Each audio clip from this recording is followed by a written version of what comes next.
محرم میں نکاح کرنا کیسا ہے؟ یہ سوال پوچھا ہے جی ظہور احمد نے کشمیر سے کہ اگر شادی محرم یا سفر کے مہینے میں کی جائے کیسا ہے؟ کچھ لوگ کہتے ہیں کہ ٹھیک نہیں ہے۔ دیکھیں، محرم کے بارے میں غلط فہمیاں بہت ساری ہیں۔ پہلے تو میں یہ عرض کروں محرم کی اسلام میں فضیلت کیا ہے اور کیوں ہے یہ فضیلت۔ رسول اللہ صلی اللہ علیہ وسلم نے فرمایا کہ محرم کو آپ صلی اللہ علیہ وسلم نے شہر اللہ قرار دیا ہے۔ صحیح حدیث ہے کہ آپ صلی اللہ علیہ وسلم نے فرمایا، صحیح مسلم کی حدیث ہے کہ رمضان کے روزوں کے بعد سب سے زیادہ جو روزے افضل ہیں وہ شہر اللہ المحرم، اللہ کے مہینے محرم کے ہیں، یعنی اللہ کی طرف اس محرم کی نسبت کی جا رہی ہے، تو یہ ایک بڑی فضیلت کی چیز ہے۔ اور قرآن میں جن 4 مہینوں کو محترم قرار دیا ہے، عرب ان مہینوں میں جنگ و جدال کو حرام سمجھا کرتے تھے کہ یار یہ ناجائز ہے، اس میں جنگ نہیں کرنی چاہیے، ان مہینوں کا احترام لازم ہے۔ ان میں 4 مہینوں میں محرم بھی ہے، محرم، رجب، ذی الحجہ، ذی قعدہ، ذی الحجہ، یہ 4 مہینے ہیں جو محترم ہے، لیکن ان میں پھر رجب بھی داخل ہے اور ذی قعدہ بھی اور ذی الحجہ بھی، تو یہ بھی ہے۔ اور 10 محرم کے روزے کی بڑی فضیلت ہے۔ آپ صلی اللہ علیہ وسلم نے فرمایا 1 سال کے گناہوں کی معافی کا ذریعہ بنتا ہے، لیکن آپ نے فرمایا کہ یہودیوں کی مشابہت نہ کرو، کیونکہ یہودی 1 روزہ رکھتے ہیں تو ہم 9، 10 یا 10، 11 2 روزے ملائیں گے۔ تو یہ محرم کی فضیلت ہے، اور یہ کیوں ہے اس کی ہمیں وجہ معلوم نہیں ہے۔ جیسے کسی نے ابھی بھائی نے سوال پوچھا نا ایک کہ اس میں کوئی واقعات ہوئے تھے، تو پہلے میں بتا دوں 10 محرم میں جب نبی صلی اللہ علیہ وسلم نے محرم کے مہینے کی یہ فضیلت بیان کی تو اس کو کسی واقعے کی بیس پہ بیان نہیں کی۔ اس بارے میں جتنے واقعات ہمارے پاس منقول ہیں کہ آدم علیہ السلام جنت سے زمین پہ آئے تھے، یا قیامت آئے گی اس دن، یا یہ کہ اور پتہ نہیں کیا کیا، ابراہیم علیہ السلام کو آگ میں ڈالا گیا، یہ سب من گھڑت ہیں، اس کی کوئی حقیقت نہیں ہے، موضوع روایتیں ہیں۔ البتہ اس دن موسیٰ علیہ السلام اور بنی اسرائیل کو فرعون سے نجات ملی تھی، اس بارے میں روایت سندن بہتر ہے، یعنی اس کو مستند روایت کہا جا سکتا ہے۔ تو وہ یہ کہا جا سکتا ہے کہ 10 محرم کو موسیٰ علیہ السلام اور بنی اسرائیل کو اللہ نے فرعون سے نجات دی، اسی بیس پہ یہودی روزہ رکھا کرتے تھے اس دن۔ تو یہ روایت کے علاوہ باقی جتنے بھی واقعات ہیں سب من گھڑت ہیں۔ باقی حضرت حسین رضی اللہ تعالی عنہ کو جو کربلا میں شہادت ملی ہے، وہ تو 10 محرم، وہ تو فضیلت تو اسلام میں پہلے سے تھی، تو حضرت حسین رضی اللہ تعالیٰ عنہ کا واقعہ تو بعد میں ہوا ہے، تو اس سے حضرت حسین کی شہادت کو اور فضیلت مل گئی کہ آپ کو ایک مقدس دن میں اللہ تعالیٰ نے شہادت عطا فرمائی۔ تو اب کیا مسئلہ ہے؟ اب میں جو ہے نا نمبر وار سوال پڑھ کے بتاتا ہوں، نمبر وار جو ہے نا، تاکہ وہ بحث ہماری گچ مچ نہ ہو جائے۔ ابھی سارے سوال میں نے اکٹھے پڑھ لیے تھے تاکہ آپ کو پتہ چلے کہ آج محرم کے بارے میں کیا معلومات ہم شیئر کریں گے، کیا مسائل میں بتاؤں گا۔ اسی میں ایک سوال ہے جی محرم میں نکاح کرنا کیسا ہے؟ یہ سوال بھی ظہور احمد نے کشمیر سے پوچھا ہے۔ محرم میں نکاح کرنا بھی جائز ہے، بلکہ ہمارے مسلک کے مطابق باعث برکت ہے، کیونکہ محرم کو اللہ کے نبی نے محترم قرار دیا ہے، جو قابل احترام مہینہ ہے، تو مقدس ہے، تو مقدس مہینے میں عبادت کا ثواب بھی زیادہ ہوتا ہے، اور نکاح بھی شریعت میں عبادت ہے۔ نکاح کیسے عبادت ہے؟ شریعت نے نکاح میں عبادت کا رنگ ڈال دیا ہے۔ دیکھیں آپ کہ نکاح ایک معاملہ ہے، لیکن اس سے پہلے خطبہ بھی ہوتا ہے۔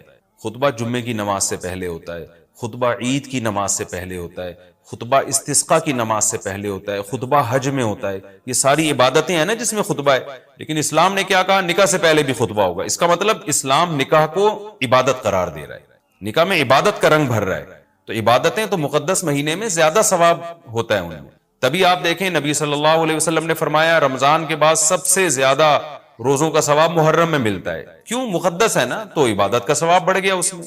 تو اس حدیث سے صاف ہمیں پتہ چلتا ہے کہ اگر کوئی محرم میں اس نیت سے نکاح کرتا ہے کہ مقدس مہینہ ہے، تو اس میں عبادت کا ثواب بڑھ جائے گا، اور اس میں انشاءاللہ اللہ سے امید کی جا سکتی ہے کہ خیر و برکت زیادہ ہوگی۔ اس کو منحوس سمجھنا جائز نہیں ہے۔ اگر آپ کہتے ہیں اس مہینے میں چونکہ حضرت حسین رضی اللہ تعالیٰ عنہ کی شہادت ہوئی ہے اس لیے منحوس ہے، تو یہ غلط ہے۔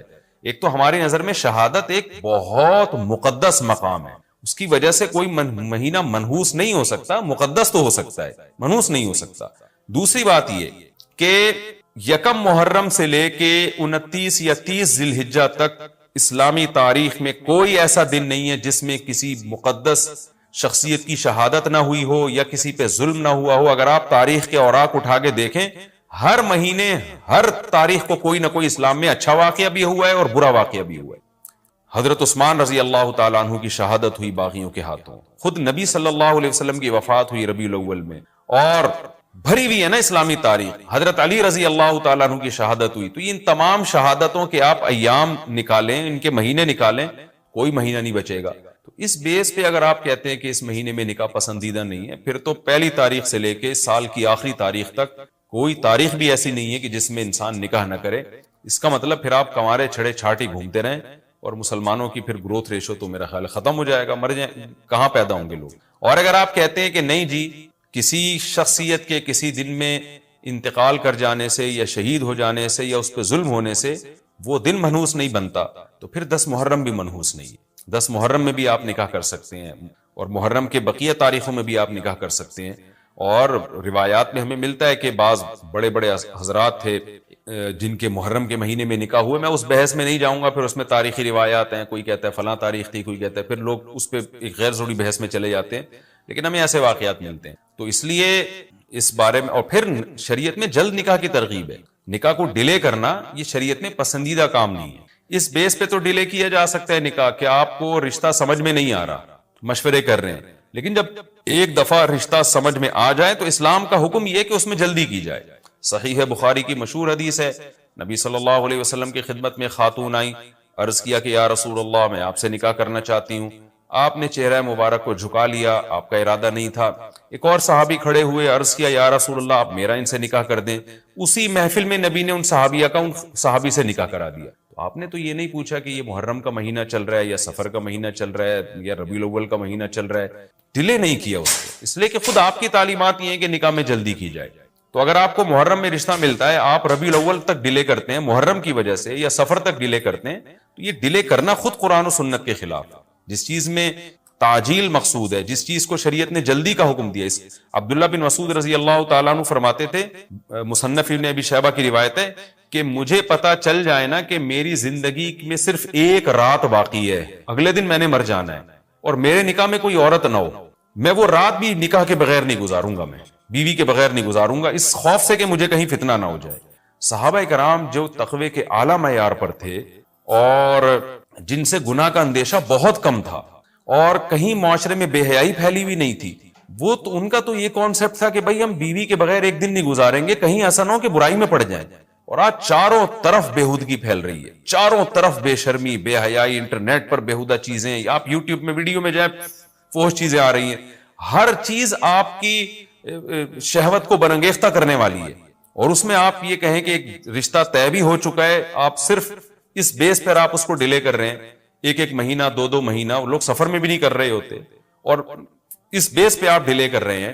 اس میں خطرہ ہوتا ہے کہ مرد کسی گناہ میں نہ پڑ جائے، عورت کسی گناہ میں نہ پڑ جائے. تو شریعت اس کی آپ کو اجازت نہیں دیتی. اور پھر اس میں یہ بھی ہوتا ہے کہ اگر آپ ڈیلے کرتے ہیں تو منگنیاں توڑنے کا شیطان کو موقع بہت ملتا ہے. میرے سامنے ایسے درجنوں واقعات ہیں، رشتہ طے ہوا لیکن جی چونکہ محرم ہے یا سفر آ رہا ہے تو ہم ربیع الاول میں کریں گے، یا منگنی کو کسی بھی وجہ سے ڈیلے کر دیا.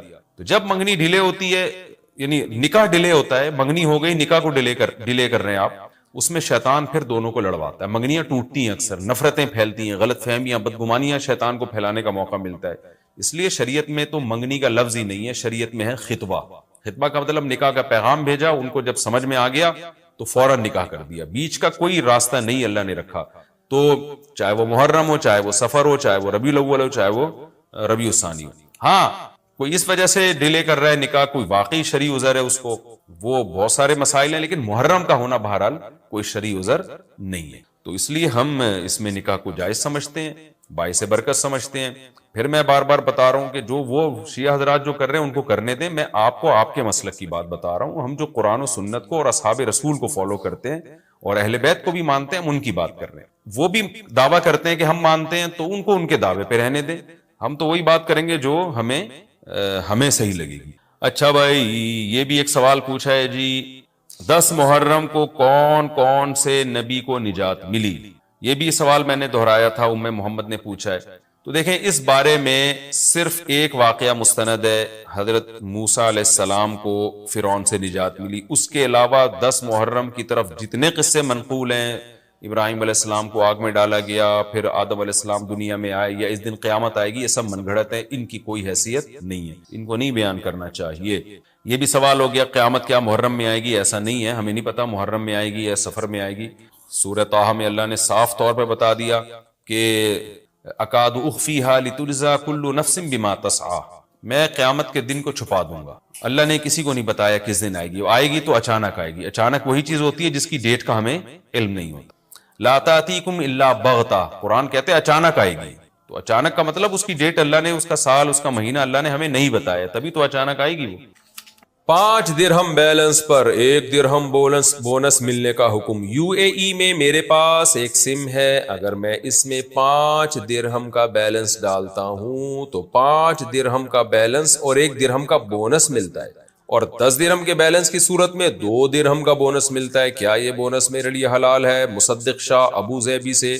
دیکھیں، یہ جو ایڈوانس میں آپ پیسے ڈال دیتے ہیں اور 5 درہم ڈالے تو 6 درہم آ گئے، یہ سود نہیں ہے، اس لیے کہ ایسا نہیں ہوتا کہ 5 درہم آپ نے دیے تو آپ کو کمپنی نے 6 درہم دے دیے۔ درہم تھوڑی دے رہی ہوتی ہے، کمپنی 6 درہم کا بیلنس دے رہی ہوتی ہے، اس کو وہ تعبیر یہ کرتی ہے کہ 5 درہم پہ آپ کو 6 درہم ملیں گے، وہ درہم نہیں ملتے، آپ کو بونس زیادہ مل جاتا ہے۔ یعنی ایسے ہے، یعنی آپ کو وہ جو یونٹ ہے نا کال کرنے کے، وہ زیادہ مل جاتے ہیں۔ تو اگر کوئی ایڈوانس پیسے دے رہا ہے اور اس کے بدلے میں کمپنی خوش ہو کے اس کو منٹ زیادہ دے رہی ہے تو بہت اچھی بات ہے۔ اس منٹ کو وہ تعبیر یہ کرتے ہیں کہ 5 درہم پہ ہم نے 6 دے دیے، 10 درہم پہ ہم نے 12 دے دیے، تو 12 نہیں مل رہے ہوتے، 5 درہم پہ آپ کو یونٹ مل رہے ہوتے ہیں، اتنے جتنے عام نارملی 6 درہم پہ ملتے ہیں، تو اس کو وہ تعبیر کر رہے ہوتے ہیں۔ تو یہ بالکل سود نہیں ہے، بالکل جائز ہے، اس کا کوئی گناہ نہیں ہے۔ اچھا بھائی، پب جی گیم کھیل کر پیسے کمانا کیسا ہے؟ پب جی والے ٹورنامنٹ کرواتے ہیں اور پیسے رکھتے ہیں 1 کروڑ یا 2 کروڑ، سبحان اللہ، رکھتے کہاں پر ہیں ذرا معلوم کر کے بتائیں۔ پھر جو جیتتا ہے اس کو بانٹ دیتے ہیں، کسی ٹیم سے کوئی پیسے نہیں لیے جاتے، کیا یہ حلال ہوگا یا حرام؟ غفران صاحب اتر پردیش سے۔ سوال میں خود وضاحت کی گئی ہے کہ کسی سے بھی پیسے نہیں لیے جاتے، تو اگر پیسے نہیں لیے جا رہے لوگوں سے تو پھر تو یہ جوا نہیں ہے، بلکہ ایک طرح کا انعام ہے کہ جو جیتے گا ہم اس کو دے دیں گے۔ اگر سوال میں جو کہا گیا اسی طرح ہی ہو رہا ہے پب جی میں، تو پھر یہ جوا نہیں ہے، یہ 1 کروڑ روپے حلال ہوں گے جیتنے والے کے لیے۔ لیکن پب جی کھیلنا اور اس میں ٹائم ویسٹ کرنا یہ بہرحال سخت مکروہ ناپسندیدہ عمل ہے، یہ کوئی قابل تقلید عمل نہیں ہے اور اپریشیٹ کیے جانے والا عمل نہیں ہے کہ آپ اس کو اپریشیٹ کریں، اور یہ پیسے کمانے کا بھی گھٹیا طریقہ ہے۔ تو میں حرام ہونے کا فتویٰ نہیں لگا رہا، بہرحال نامناسب اور گھٹیا طریقہ ہے، اپنے آپ کو ان فضول کاموں سے بچائیں۔ نبی صلی اللہ علیہ وسلم نے فرمایا، من حسن اسلام المرء ترکہ ما لا یعنیہ، انسان کے اسلام کی اچھائی میں سے ہے کہ لا یعنی چیزوں سے بچے۔ آپ کہہ سکتے ہیں 1 کروڑ روپے مل رہے ہیں تو لا یعنی کہاں سے ہو گیا؟ مل کس کام کے بدلے میں رہے ہیں؟ کیا قوم کی خدمت کی آپ نے؟ کون سا تیر مار دیا؟ ویڈیو گیم پکڑ کے بیٹھے رہے 1 گھنٹے تک؟ تو پیسے کمانے کے بھی کوئی عزت والا طریقہ اختیار کریں، لوگوں کا علاج کریں، یا لوگوں کو کوئی بزنس دیں، یا لوگوں کو کوئی اچھے مشورے دیں، یا کہیں لیکچرار لگ جائیں، یا فوج میں چلے جائیں، یا کوئی لوگوں کا کام کریں، کوئی کارپینٹر بن جائیں، کوئی مزدور بن جائیں، کوئی اچھی خدمت کے بدلے میں پیسے لیں، تو وہ پیسہ حلال طیب کہلاتا ہے۔ یہ ویڈیو گیم کھیل کھیل کے پیسے کمانا یہ کوئی مزیدار کام نہیں ہے، یہ بے برکت والا کام ہے۔ اچھا بھائی، یہ کچھ پرانے مسائل تھے جن کا میں نے جواب دیا، رہ گئے تھے یہ۔ پوچھا ہے جی کہ کیا داماد سے پردہ فرض ہے؟ کیا داماد محرم ہوتا ہے؟ اس سے کتنا پردہ رکھنا چاہیے؟ بنت سلیم کراچی سے۔ دیکھیں، داماد محرم میں داخل ہے، نامحرم نہیں ہے۔ داماد سے ساس کا پردہ نہیں ہوتا، کیونکہ ساس ماں کی طرح ہوتی ہے، یہی وجہ ہے کہ اس سے ہمیشہ نکاح حرام ہے۔ داماد اگر اپنی بیوی کو طلاق دے دے یا اس کی بیوی مر جائے تو بھی ساس سے نہیں نکاح ہو سکتا، تو لہذا وہ محرم ہے۔ لیکن ساس بھی اگر جوان ہے اور داماد بھی اگر جوان ہے تو ریزرو رہنا بہرحال ضروری ہے، جیسے بہو اور سسر کا ریزرو رہنا ضروری ہے۔ سگی بیٹی کا معاملہ اور ہوتا ہے، بہو سے فتنے کا بہرحال اندیشہ ہوتا ہے اگر بالکل جوان ہے اور سسر بھی جوان ہے، تو اس لیے بہو کو سے مصافحہ کرنا، ہاتھ لگانا اس کو، یا اس کے گال پہ بوسہ لینا یا ماتھے پہ بوسہ لینا، یہ نامناسب ہے، بہت سخت مکروہ ناپسندیدہ عمل ہے۔ بلکہ بہو کو جب سسر صاحب پیار کریں گے تو بس سر پہ ہاتھ رکھیں بس۔ اسی طرح داماد جوان ہے، ساس بھی جوان ہے، تو ساس داماد کو جب پیار کرے گی تو سر پہ ہاتھ رکھے بس، اور بیٹا کیا حال ہے، اپنا خیال رکھنا۔ اس سے زیادہ باڈی کو ٹچ کرنا داماد کے یا بلا حائل مصافحہ کرنا یہ بھی ٹھیک نہیں ہے، یہ فتنے کا دور ہے۔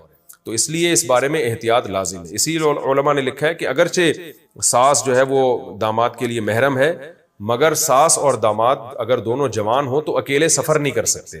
تو اس میں یہ ہے کہ سگا بیٹا ہو یا بھائی ہو یا اس طرح کا کوئی رشتہ ہو تو دوسرا کوئی رشتہ ہوگا جو سسرالی رشتہ نہیں ہونا چاہیے اگر دونوں جوان ہیں. تو بہرحال اصولی طور پر تو پردہ فرض نہیں ہے، فتنے کی وجہ سے یہ حکام ہے. تو ریزرو اتنا یعنی اتنا فری نہ ہو کہ مسافہ ہونے لگے یا بلا حائل ایک دوسرے کو جسم جو ہے ٹچ کرنے لگیں، جیسے کہ ماں بیٹے ہوتے ہیں یا باپ بیٹی ہوتے ہیں. اتنا زیادہ آگے نہ بڑھیں بلکہ وہ تھوڑا ریزرو رہیں. اور ویسے بھی حرمت مصاہرہ کے مسائل ہیں، وہ میں کئی بار بیان کر چکا ہوں، اس کو ریپیٹ کرنے کی ضرورت نہیں. نامحرم کو سلام کا جواب دینا، کیا غیر محرم کو سلام کا جواب دے سکتے ہیں؟ میری کلاس کی کچھ بہنیں مجھے جب سلام کرتی ہیں تو میں جواب دینے پر مجبور ہو جاتا ہوں، کیا مجھے اس کا گناہ ہوگا؟ محمود مقبوضہ کشمیر سے. محمود بھائی شریف آدمی لگ رہے ہیں، اپنی کلاس فیلوز کو بہنیں کہہ رہے ہیں تو امید ہے آپ سلام کا جواب دے دیا کریں انشاءاللہ. آپ یوں جواب دیا کریں، میری بہنوں تم سب کو وعلیکم السلام، بس اتنا کہیں اور پتلی گلی سے نکل لیں، زیادہ نہ فری ہوں آپ. نامحرم کے بارے میں اللہ سے دعا کرنا. سارے نامحرموں کے سوال آ رہے ہیں، پتہ نہیں. کیا کسی غیر محرم لڑکی کے لیے دعا کی جا سکتی ہے کہ یا اللہ اسے میرے حق میں بہتر کر دے، یا اللہ اسے مجھے عطا کر دے؟ سبحان اللہ. ارحم صاحب لاہور سے. ارحم صاحب میری دعا ہے آپ کی کہ اچھی جگہ شادی ہو جائے تاکہ آپ کوئی اور دعا مانگا کریں.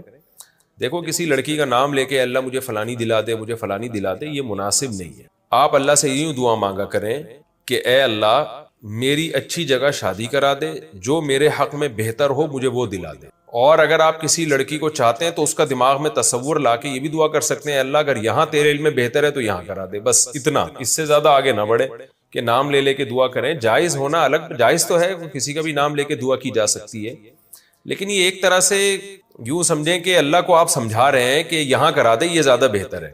تو یہ اللہ کو نہ سمجھائیں. اس کی مثال ایسے ہے جیسے ایک شخص نبی صلی اللہ علیہ وسلم کی خدمت میں آیا، عرض کیا یا رسول اللہ آپ میرے لیے دعا مانگیں کہ اللہ مجھے مال و دولت عطا کرے. آپ نے منع کیا. اس نے، وہ منافق تھا، پھر کہنے لگا دعا کریں مال و دولت. تو نبی صلی اللہ علیہ وسلم نے منع کیوں کیا؟ اس لیے کہ یہ دعا مانگنا ہے اللہ مجھے دولت دے دے، یہ مناسب نہیں ہے. دولت سے جو مقصد ہے وہ دعا مانگنی چاہیے. دولت کا مقصد کیا ہے؟ آپ کی زندگی عافیت سے گزرے، آپ میں استغنا ہو، آپ کی زندگی پرسکون ہو جائے.